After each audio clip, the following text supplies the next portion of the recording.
முதலில் சங்குப்பூவை தேங்காய் எண்ணெயில் சேர்த்து கொதிக்க விடவும். பின்னர் அதை ஆற விடவும்.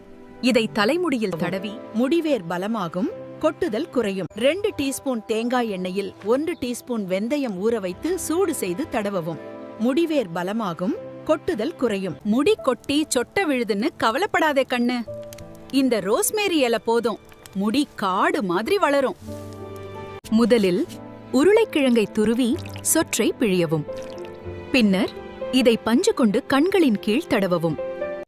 இது கருவளையங்களுக்கு மிகவும் நல்லது. முதலில் சங்குப்பூவை நன்றாக அரைக்கவும். பின்னர் அதை தயிருடன் கலக்கவும். இதை முகத்தில் தடவி 10 நிமிஷம் கழிச்சு வாஷ் பண்ணு. முகம் டல்லா இருக்கா? இன்ஸ்டன்ட் க்ளோ வேணுமா? இதை ட்ரை பண்ணுங்க. 1 டீஸ்பூன் காபி பவுடர், 1 டீஸ்பூன் தயிர், கொஞ்சம் தேன் மிக்ஸ் பண்ணி முகத்துல அப்ளை பண்ணுங்க. 10 நிமிஷம் கழித்து வாஷ் பண்ணுங்க. உங்கள் முகம் சூப்பர் க்ளோ ஆகும்.